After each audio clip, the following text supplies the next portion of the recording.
What is going on, guys? Happy Saturday to you all. How y'all doing? This is the Club of the Man 1993, and I am here live for my live review of this week's episode of Smackdown from the December 4th, 2020 edition of Smackdown that took place, actually, I believe we still were at the ThunderDome in the Amway Center in Orlando, Florida. So today they're due out. So Monday, I'm pretty sure we're going to be in a different location for Raw. Still here in Tampa Bay. But enough of me hyping that up. Let's talk about SmackDown really quickly here. Not much really talk about SmackDown. I mean, I didn't really pay the best attention to it last night. I was too busy putting together my new phone. As I said at my NXT review, upgraded to the iPhone 11. Me and my sister's dog, well, my furry little nephews, I call him. Of course, I'm getting used to the facial recognition. Unlock it. It's still kind of funny, but it's nice to have more space and more things to do on my phone than it was before with my iPhone 6. Only 16 gigabytes there, 64 right here, which I'm sure is not many compared to what most people use, but you know, it is what it is. Anyways, though, we're here live to talk about this week's episode of SmackDown. Again, like I said, even though I didn't really, pay the best attention to it, just watching it again,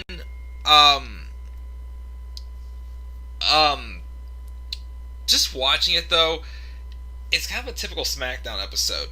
Nothing really was that great except for what's going on with Roman Reigns, him and Kevin Owens. The build to that match for TLC, which is announced is going to be a TLC match. That is going to be pretty awesome. I predicted that in my TLC card predictions. Make sure to check those out when you have the time, and also you can take my NXT TakeOver War Games 4 card predictions and my preview and predictions for NXT TakeOver War Games, and we will go from there. But make sure to check those out. But yeah, that basically the only thing that really excited me on the show. There was something that I rated pretty high out of the respect for if we're being for the late Pat Patterson, who passed away on Wednesday morning, I believe it was, this week at the age of 79. They had a little match in his honor, like a 6-man with Daniel Bryan, Rey Mysterio, and Big E, which Big E came out to new theme music, which was pretty cool. Hope that's another step in the right direction for Big E as a single star. Again, they kind of slowed down it a little bit, though. I'm a little bit worried about that, but he seems to be in a feud with Sami Zayn and probably facing for the IC title at TLC. If not, they'll probably do it on an episode of SmackDown or something that right around the TLC pay-per-view or whatnot. So, not that everything was horrible, it's just not a lot happened really on this show. Like nothing, it was one of those shows where it's like nothing really insulting happened for the most part, but everything else though is kind of was just there, if you know what I mean. So let's talk about it real quick, because I got Christmas shopping to do today, guys, and that's my plan for today. But if you're here live, thank you, of course. And oops, I'm not prepared. I need to pull up SmackDown results. That way I have my notes to be able to talk about the rundown of what all happened. Okay, so we open up this show, of course, with the rest of the roster, as well as Vince McMahon, Sergeant Slaughter, Joe Briscoe, and Bruce Pritchard on the stage with the memorial graphic for Pat Patterson.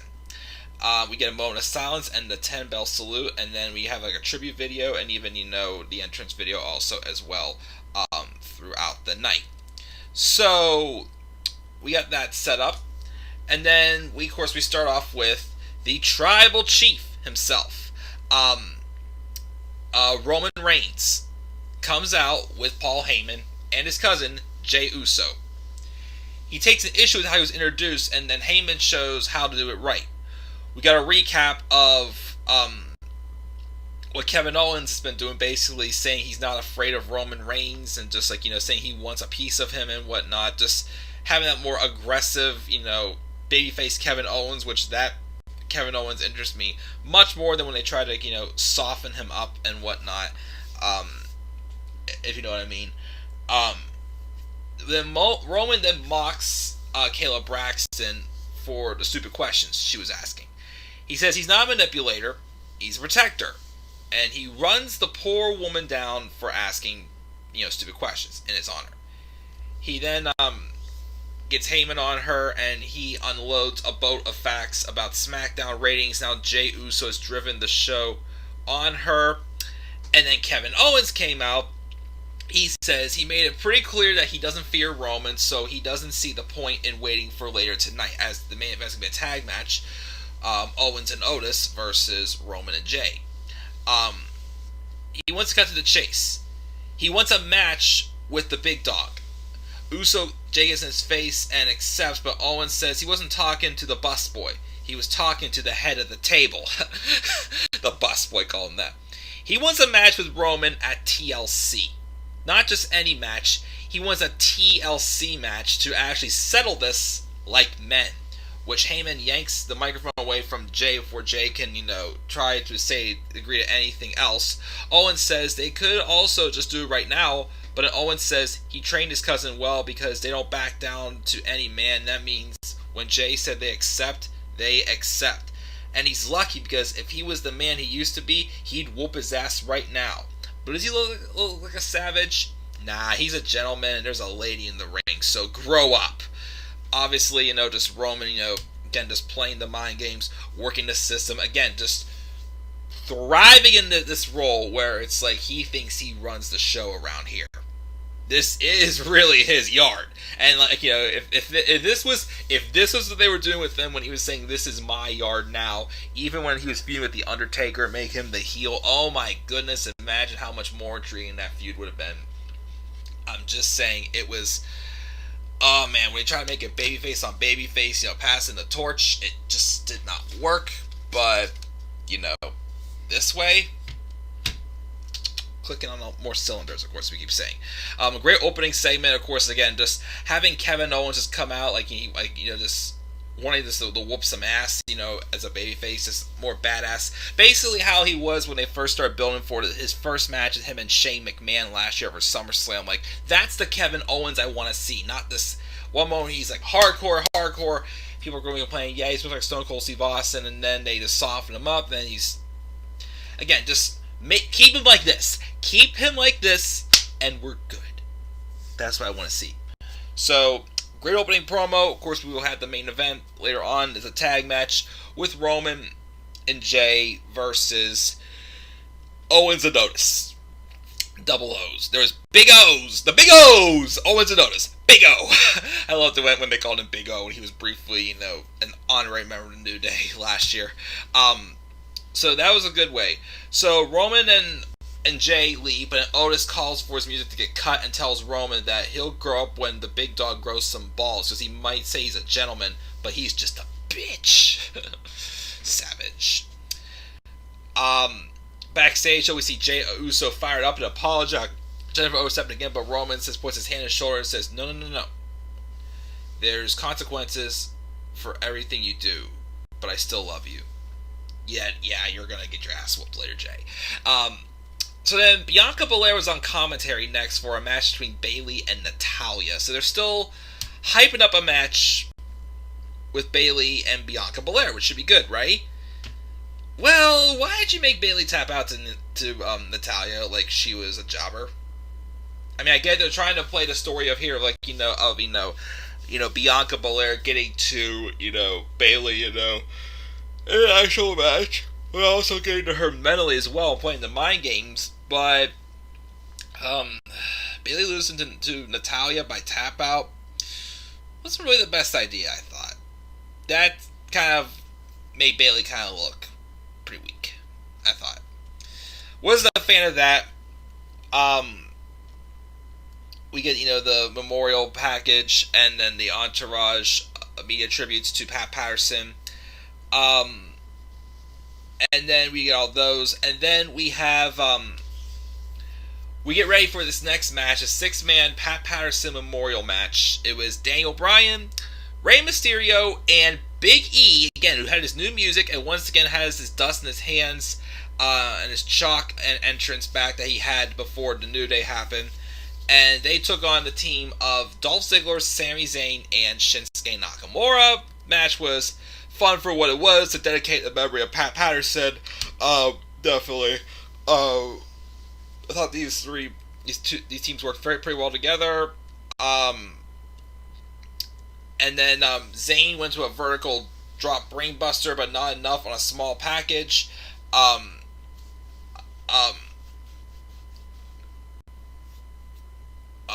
Daniel Bryan, though, gets a roll-up victory on Sami Zayn, which is leading me to wonder if are they going to have a match with Bryan and Zayn now, or is it going to be still Zayn and Big E for the IC title?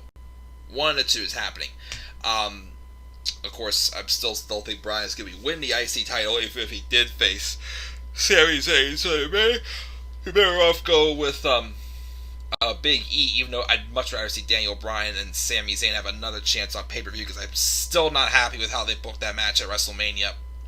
That was manager Sami Zayn versus Daniel Bryan, not the wrestler Sami Zayn versus Daniel Bryan. So again, because I don't want to see Bryan win the IC title, because I want to see him feud with Roman. I mean, I'm not saying he has to win the Universal Championship. I don't think Bryan's winning the Universal Championship. But I just gotta see him and Roman Reigns have that match with the correct dynamics. I've been waiting to see that match for many years. Again, the match they had at Fastlane in 2015, great match. Problem was, it was just meant to have Daniel Bryan, the big hero, just kiss our asses. Well, through Vince McMahon, basically say, "Hey guys, look, he's good too." That's basically it was with that feud. Now, of course, we got Roman booked the way he should be. Again, I cannot wait for that match at Royal Rumble. It's gonna happen at Royal Rumble. It's gonna happen. At the Royal Rumble. That's what's going to happen. So, without getting too much more excited, that was a good match. After the match, though, the heel scrubbed the baby faces. Sammy and Shinsuke went running, though, and then they basically just the baby faces basically beat down on Dolph Ziggler. And then Kevin Owens was backstage being interviewed, says what bothers him about Roman deep down is that he used to respect Roman so much and look up to him. He was just one of the boys, but he's changed. He doesn't know why. He also talks about having changed himself and trying to be gracious to all the boys. And then Kalisto randomly rolls up by opening the door and passing through wearing a weird-looking hat. That was random. But he calls Roman a self-absorbed jackass, and without saying the word, an asshole, basically. Otis rolls up and has a chat with Owens about how they're both blue-collar guys, and he agrees with what Owens has to say about Reigns. He talks about how he's going to bulldoze right through them, a fist bump, and they get ready for their main event match. We also get a random interview segment from different rooms with Carmella and Sasha Banks. They put over basically, again, I did this, and then Sasha gives her a match at TLC. Sorry, not digging this feud. Absolutely not digging it. It makes no sense. So we're having that match at TLC. So then we're getting ready for the next match. Buddy Murphy versus King Corbin, of course. Buddy Murphy, the boyfriend of Aaliyah Mysterio, because that's all he is now, comes out flanked with the rest of the Mysterio family. And then out comes King Corbin. And again, that dumb match last week where the Mysterios were acting like heels for some god-awful reason. I don't know why. King Corbin says he's going to be more prepared this week. And who does he bring out? He brings out two goons. And then it was later on said that the two goons themselves are Wesley Blake and Steve Cutler from the Forgotten Sons. So, I mean, I know the Forgotten Sons gimmick wasn't really the best. I know it kind of got hurt because of Jackson Riker's political tweets on Twitter or something like that, which I found a little ridiculous. It's like, why can't people have political views? But anyways, so now they're randomly bringing back Wesley Blake and Steve Cutler, looking like any type of, jobbing goons, just to be part of King Corbin's stable. I thought it was bland. I didn't get it. From that, however, somehow King Corbin was able to get the victory. I thought it was dumb. But, yeah, it's dumb. It's weak. It does nothing for me.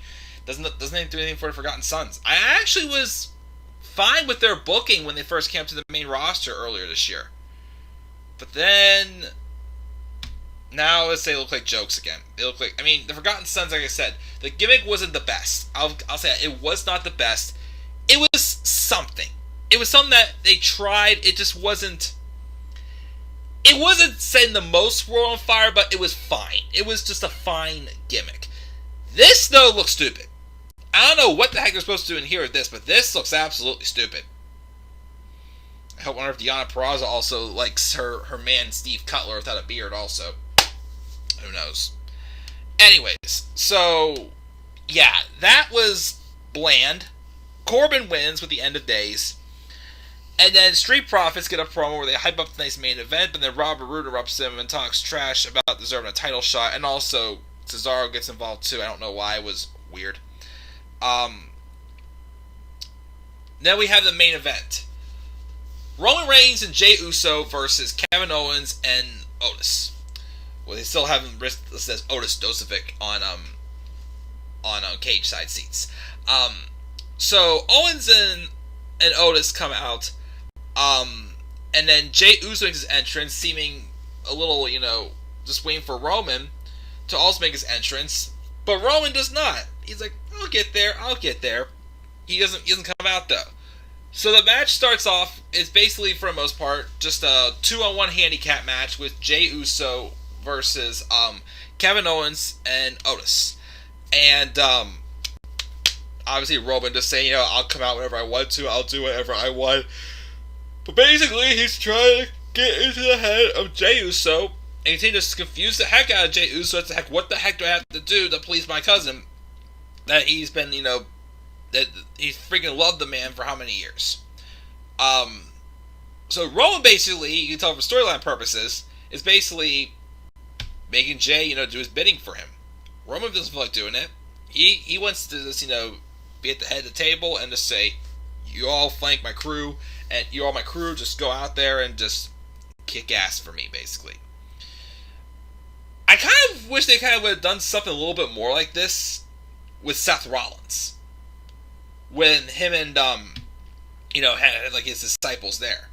Like, I kind of wish they kind of would, like, dug a little bit into something like this. Because it would have made down the beatdowns like Roman did later on in this match. Well, anyways, get a little ahead of myself. Roman eventually came out. And it looks like that Jey was about to tag Roman in. But then Roman, just ignores the hand from Jey, gets in the ring, runs over, Superman punches Otis off of the ramp, and he proceeds to decimate Otis so bad to get him out of the picture. So now the tables have turned. It's now basically Owens versus Roman and Jey in a 2-on-1 handicap match. So Owens continues to kind of get an advantage. He's calling out Roman to get in the ring. Roman came in once or twice just to basically slap the taste out of Owens, and he got back out of the ring.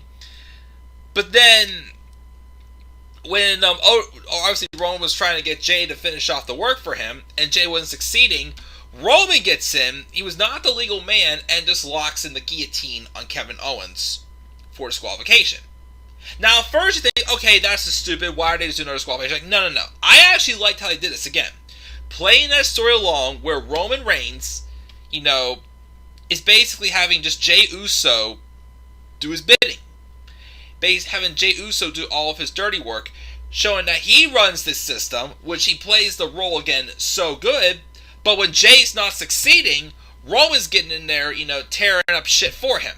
He took out Otis, and then when Jey wasn't able to take out Owens, Roman gets involved. And, that's storytelling there that makes sense. That's disqualifications that, just work. Not just for no reason, just him just, getting involved in every single match like it was with Jericho and Owens from 2016. This actually works. Because afterwards, of course, Jay and Roman grab some chairs, and they get in there, and they start whooping the hell out of Owens with the chairs. And then they set one up on top of Owens, and Jay does a splash on top of Owens with a chair on him. But then after that, Roman takes a chair, and he starts beating the hell out of Jey Uso. So he attacks Jay with the chair, rams into his ribs over and over again, and then of course,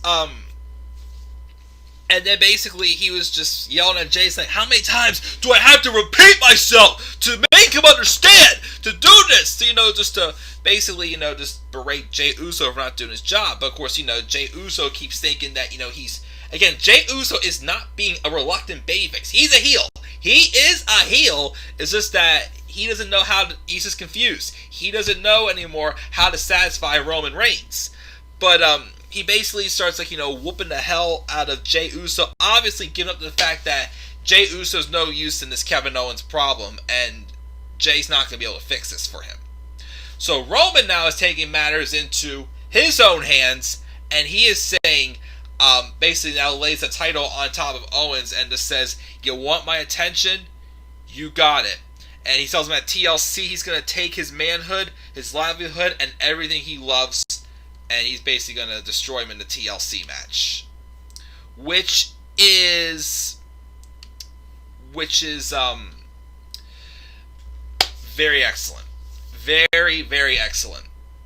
Excellent storytelling for sure, as I can say. And that, my friends, that's SmackDown. Again, other than the Roman Reigns stuff, and again, the respect for the six-man tag match with the Pat Patterson, nothing really impressed me too much about this week's episode of SmackDown. I didn't like the stuff they did. I thought the stuff with Corbin and the Forgotten Sons was stupid. Again, I don't know why they had Bayley just lose by tap out to Natalya. That didn't look too good, especially if they're teasing still a match with Bayley and Bianca for TLC. I'm not into this Sasha Banks and Carmella storyline. Sorry, I'm not. But yeah, the Roman Reigns and Kevin Owens stuff was pretty good. Again, I like the stuff they did for Pat Patterson, so because of all that, I gave this show a C. I gave it a C, but other than that, there was nothing else really on the show that was that good. As far as Twitter goes, 3 votes. A lot of people like this show. 66.7% said A, 33.3% said B. Nobody said anything lower. Again, I gave it a C. And we've got Robbie in the live chat, and Robbie is saying, with how this family drama is unfolding, what do you think are the chances of a tag match between the Usos and Roman Reigns and Brock Lesnar? Ooh. I mean, my thing is I would still love to see a feud with the Usos and the Street Profits whenever Jimmy comes back. Like, if there's gonna be a WrestleMania match for the SmackDown tag titles, definitely the Usos and the Street Profits is the way to go, especially heel Usos. Man, though, if they go a completely different route and basically, have, Jay, come basically, snap out of his senses and, just align with his brother, and they try to take out Roman after, just the mental, the mental abuse that Jay's basically taken from Roman Reigns, that could work. I mean, I don't know about another match with Roman and Brock. If they didn't overdo it, how many times in 2018 I will open to giving Roman and Brock another chance, but now they overkilled it in 2018. I don't want to see it again. But that actually is a very intriguing idea.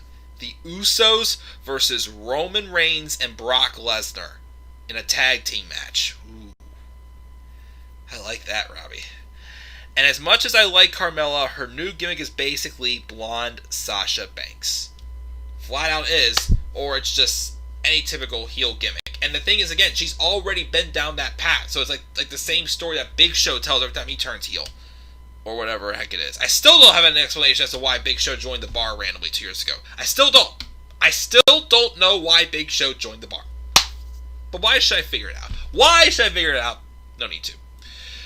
But guys, that's going to do it here. Again, I'm going to eat some lunch, go Christmas shopping, buy some stuff also for my new iPhone 11, because I don't have an OtterBox or any screen protection, and I need to get an adapter for this. As again, so I literally went again from the 6 to the 11. So I made a big jump. This is the first time in 4 years I've gotten a new phone. So again, Merry Early Christmas to me. So yeah. So that's going to do it, guys. That's my review. Again, Robbie, thank you for your comments in the live chat. As always, my friend, you're a genius, and that's why we like you. But, of course, I'm going to go, again, eat lunch, do some Christmas shopping, and then tonight for dinner, I'm going to stop by McDonald's.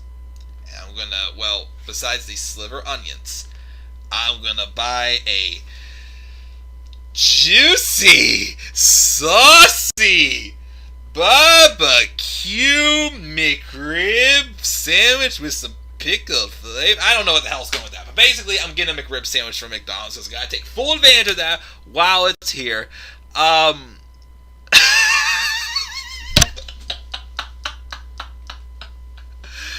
Carmella should change her theme to her I got my blonde hair, I got my blue eyes, I got my big tits that Vince loves. Well, it would have to flow with Lacey Evans' theme music. Well, I haven't really heard Carmella's newer theme music with her new gimmick yet, so maybe it'll flow, who knows. But yeah, change it to that, because that's literally only what Carmella is, a blonde. That's all she is in this gimmick. But yeah, guys, that's going to do it for my SmackDown review. Again, I'm going to get moving. Again, I will try to review TakeOver War Games 4 tomorrow when I get home from my friends tomorrow night. If I feel up to it. If not, I'll review it Monday. So yeah, guys, what are your thoughts on SmackDown this week? Again, I didn't think it was really much of anything happening. Leave your thoughts down in the comment section below. Be sure to always to slap a like on the video and subscribe or comment my channel. And follow me on Twitter at DemandAirboy93. And until then, guys, I'm checking out. I'll see you all later. Have a great Saturday, everybody. Peace out, everybody.